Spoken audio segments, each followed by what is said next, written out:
इस लेक्चर में हम लोग रेशियो के कॉन्सेप्ट डिस्कस करेंगे। रेशियो टू क्वांटिटीज के कंपैरिजन करने का तरीका होता है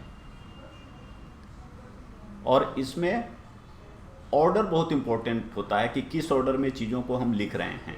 जैसे मान लें कोई ए एक चीज़ है और बी दूसरा नंबर है।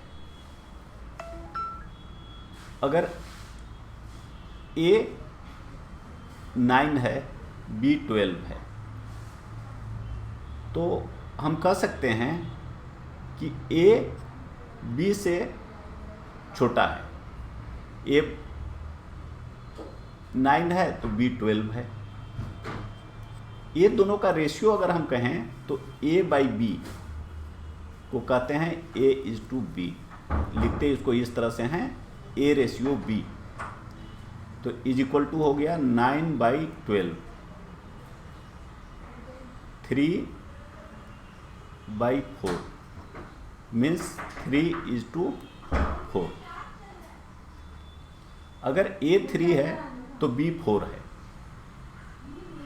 इसमें अगर कोई भी नंबर से हम मल्टीप्लाई कर दें ए 3x तो बी 4x होगा।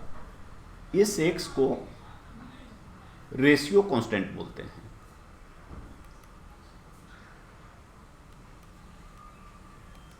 तो जहां भी अगर कोई कहे कि दो नंबर हैं जिनका रेशियो मान लीजिए कहा 3:4 है, तो हम तुरंत समझ जाएंगे कि वो नंबर को हम इस तरह से लिख सकते हैं 3x 4x, जहाँ x हमेशा एक कांस्टेंट होगा और वो कांस्टेंट डिपेंड करेगा उसका वैल्यू कि और दूसरे कंडीशन क्या दिए हुए हैं। तो इस तरह से रेशियो हमें दो चीज़ों का कंपैरिजन दिखाता है, कौन बड़ा है कौन छोटा है और उन किस प्रोपोर्शन में बड़ा या छोटा है। और इसमें ऑर्डर इंपॉर्टेंट है क्योंकि 3:4 का मतलब है अगर हमने लिखा a is to b is equal to 3:4, तो इसका मतलब है कि a अगर 3 है तो b 4 है। लेकिन अगर इसी को हमने लिख दिया a is to b is equal to 4:3, तो यहाँ इसके मुताबिक हो गया कि a अगर 4 है तो b 3 है। तो इसलिए इसमें ऑर्डर इंपॉर्टेंट होता है। रेशियो के कुछ रूल्स होते हैं। अगर a बाई बी कोई रेशियो है, उसमें न्यूमरेटर और डिनोमिनेटर मीन्स दोनों रेशियो में, जैसे यहाँ a इज टू बी लिखा हुआ है, दोनों रेशियो में अगर कोई पार्टिकुलर नंबर से हम मल्टीप्लाई कर दें तो रेशियो सेम रहता है। जैसे a is to B is equal to K is to K B, या उसी तरह से दोनों में कोई नंबर से डिवाइड कर दें तो भी रेशियो सेम रहेगा। जैसे यहाँ देखिए a बाई एम, यहाँ b बाई एम। अगर a by B is equal to c by D है दिया हुआ है, तो a by B is equal to c plus A M by D plus B M होगा। m कोई भी नंबर हो सकता है, c plus a into M, D plus B into M. और अगर a इज टू बी और b is to C दिया हुआ है कहीं पर, अगर suppose a is to B हमें पता है और b इज टू सी पता है, दो नंबर दो हैं, मान लीजिए कि यह a is to B is equal to दिया हुआ है a small a is to small b और capital B is to capital C दिया हुआ है small b is to small c। तो a is to b is to c, capital A to capital B to capital C, ये ratio कैसे निकलेगा? तो इसके लिए देखिए हम लोग इसको ऐसे लिखते हैं a is to b is equal to a is to b, फिर नीचे b इज टू c, इस b के नीचे b को लिखेंगे ऐसे। अब यह एक्चुअली यहाँ बराबर दिख रहा है, लेकिन ये बराबर नहीं, मान लीजिए कि यह B1C है। तो हमेशा A:B:C जब लिखेंगे तो इसमें सबसे पहले तो A इनिशियल का जितना मल्टीप्लिकेशन है हो जाएगा AB, उसके बाद यहाँ से इस B से शुरू करेंगे और इस तरीके से करेंगे। तो B:B, यहाँ पे ये 2 है, 1 2 1 2, तो इसलिए ये जितना भी आएगा इसमें 2 तक आएगा। तो जैसे AB 2 हुआ, फिर BB 2 हुआ, और फिर BC 2 हुआ। तो ABBC का जो रेशियो होगा वह A:B, B:B और B:C होगा। यहाँ ये बीच में कुछ भी नहीं है, A:B इंटू B:B B:C। तो जब भी ऐसा होता है तो देखिए शुरू वाला सबका मल्टीप्लिकेशन आ जाता है, और बाद में सबसे अंत वाला मल्टीप्लिकेशन आता है, और बीच में B इंटू B1 आ जाता है। यहाँ पे अगर B1 है तो यह B1 आ जाएगा। अब मान लें कि हमारे पास ऐसा है A:B, B:C, C:D, D:E, 4 है, 1 2 3 4। अब हम निकालना चाहते हैं इसमें A B C D E, इसका रेशियो निकालना चाहते हैं। यह कैपिटल AB का रेशियो है, यह कैपिटल BC का रेशियो है, यह CD का रेशियो है, DE का रेशियो है, अलग अलग। एक्चुअली ये ऐसे केसेस में यहाँ पर B लिखा हुआ है, लेकिन ये कोई जरूरी नहीं है कि ये बराबर होगा, अलग अलग दिया हुआ होगा। ऐसे केसेस में जैसा हमने बात किया कि जब हम इस तरह से लिखते हैं,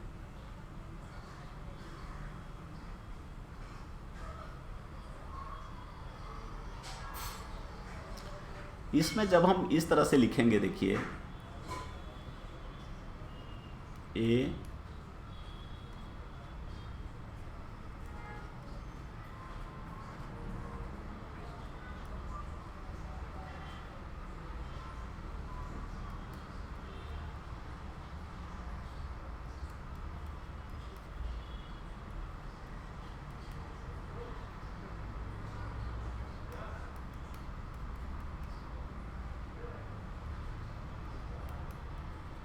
ये ऐसे है। ये एक्चुअली यह दोनों बी, यहाँ बी हम लोग ऐसे कन्वेंशन में लिख देते हैं, लेकिन एक क्लियर करने के लिए हमने यहाँ अलग कर दिया। ये एक्चुअली दोनों बराबर नहीं होता। अगर ये बराबर हो, ऐसा नहीं होता है, बराबर हो भी सकता है, नहीं भी हो सकता है। तो अब हमें निकालना है रेशियो A:B:C:D:E का। तो देखिए जैसे हमने बताया कि इसमें बहुत समय प्रॉब्लम भी आता है, जो इसमें आपसे फर्स्ट और लास्ट का रेशियो पूछेगा। तो जो फर्स्ट होता है वो हमेशा इसका जो बिगिनिंग का है उस सबको मल्टीप्लाई कर दीजिए। देखिए 1 2 3 4 है, तो 1 2 3 4 आएगा, तो इसमें मल्टीप्लाई कर दीजिए A:B:1C:1D:1 हो गया। और जो अंत में आएगा E आएगा, यह होगा, मैं अलग लिखता हूँ, अंत वाला। तो कितना आएगा देखिए BCDE, सबसे अंत वाला। अब बीच में जब लिखेंगे तो यहाँ से शुरू करेंगे, और हमें ध्यान रखना है कि 4 फैक्टर होंगे। जैसे यहाँ लिखेंगे BB:1C:1D:1, BB:1C:1D:1। उसी तरह से अब BC:C:1D:1, BC:C:1D:1। तो यह हो गया A का, B का, C का। अब देखिए D से शुरू होगा, तो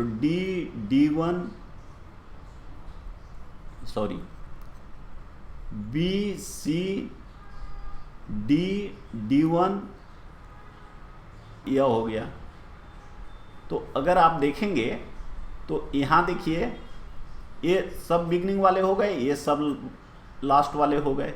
यहाँ पे अगर आप देखेंगे तो 2 बार B वाला दोनों मल्टीप्लाई हो गए।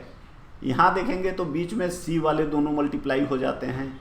यहाँ देखेंगे D वाले मल्टीप्लाई हो जाते हैं। इस तरह से आगे बढ़ते जाता है। हम लोग इसको एग्जाम्पल में भी देखेंगे। तो ये बहुत इंपॉर्टेंट होता है कि कैसे लिंक करते हैं। कुछ सेट ऑफ रेशियो दिया हुआ है तो उसको आपस में कैसे लिंक करेंगे। अब जैसे दिया है कि 3 children's age 2 years, 4 years and 8 years। मान लीजिए कि कोई 3 बच्चे हैं, A, B, C का एज जो है 2, 4 और 8 years है। इसका मतलब क्या हुआ, इसको ऐसे भी लिख सकते हैं 1, 2, 4।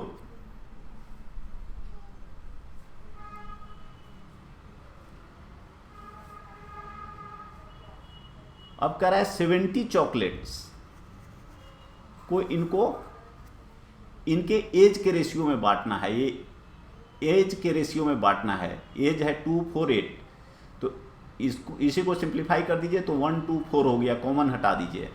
तो अब जो ए का शेयर होगा वह होगा 1/, और ये जितना रेशियो कंपोनेंट है उसको ऐड कर दीजिए, 1 + 2 + 4 into 70 is equal to 70/7 means 10।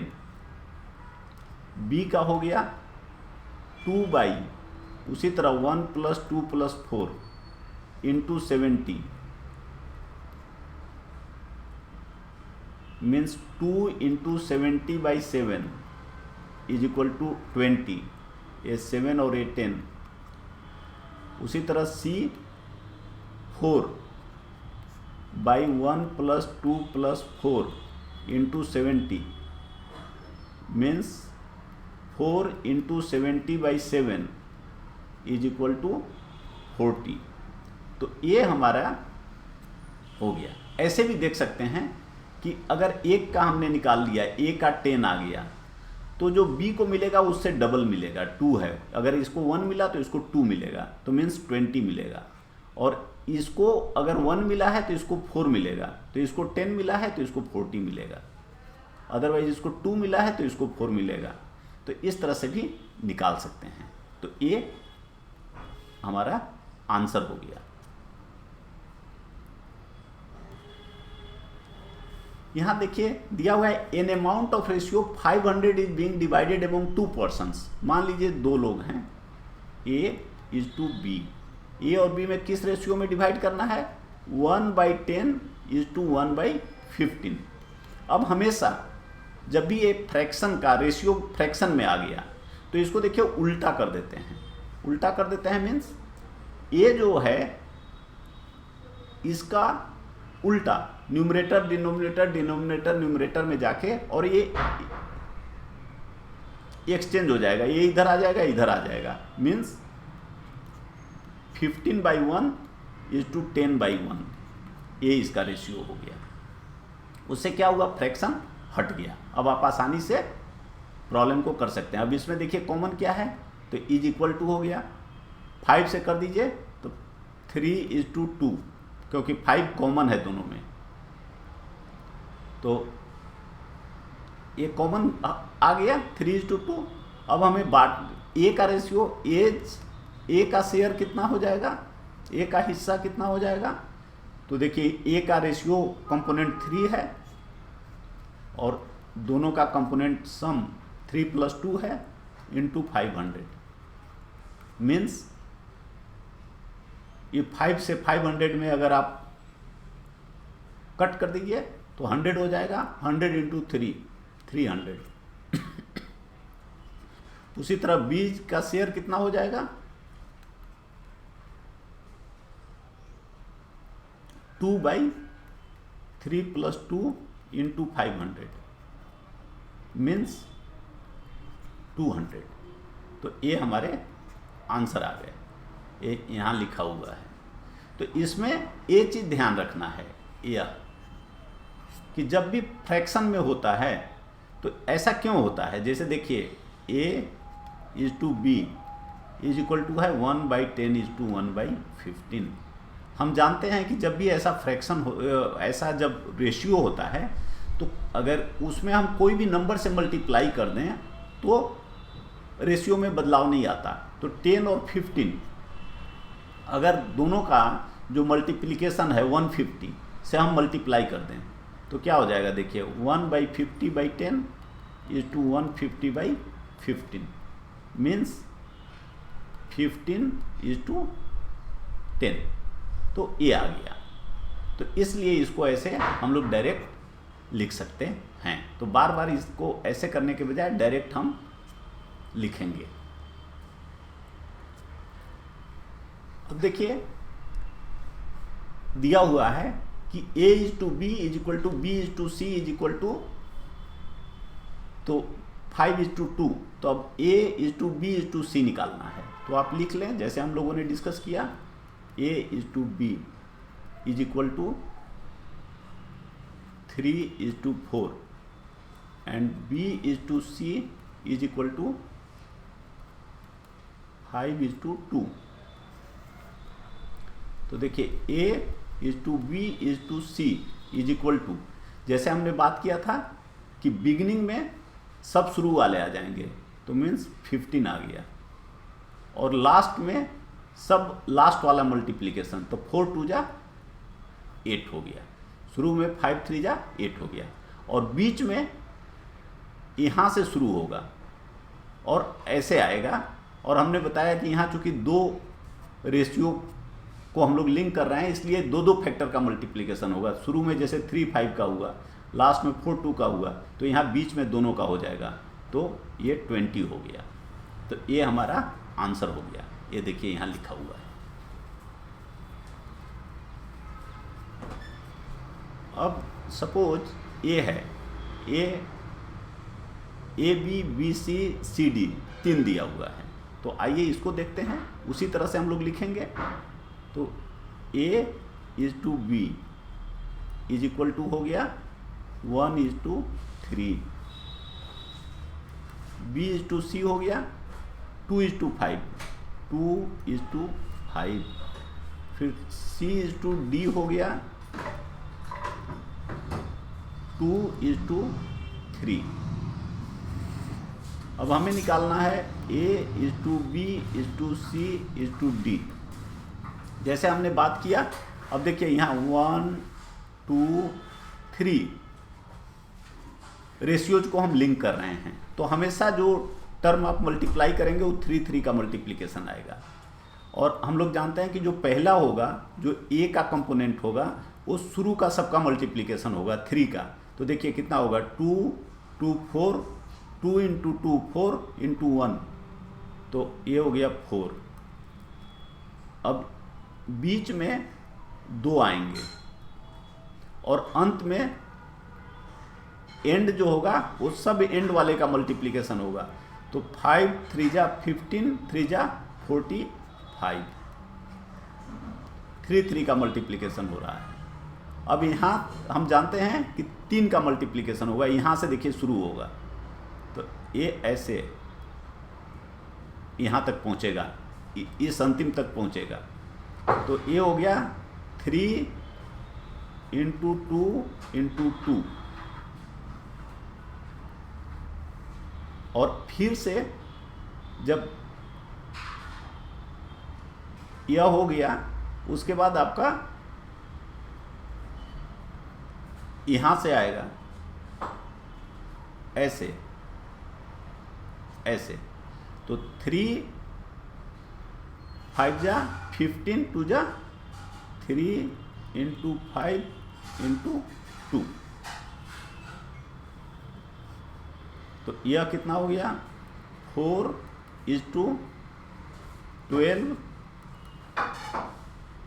30:45। ये आपका आंसर है।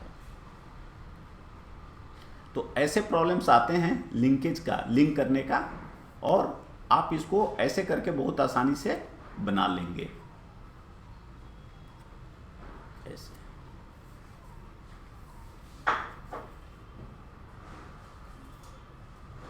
अगर आप ध्यान दें तो ये देखिए बी का कंपोनेंट है, ये भी बी का कंपोनेंट है, तो जो सेकंड शुरू होता है इसमें बी का कंपोनेंट 2 बार आया।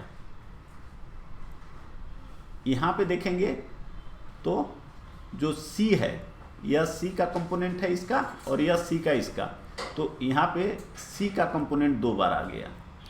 ऐसे इसी तरह बढ़ता हुआ चला जाता है।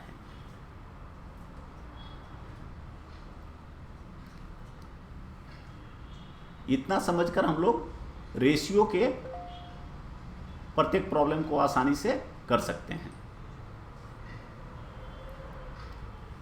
कहा जाता है नो गेन्स विदाउट पेन्स। अगर आपने अपने लिए कोई सपना देखा है, कोई गोल सेट किया है और उसको पाने की आप कोशिश कर रहे हैं, लेकिन आपके सामने कोई परेशानी आ रही है, कोई चैलेंज आ रहा है, तो आप समझिए कि आप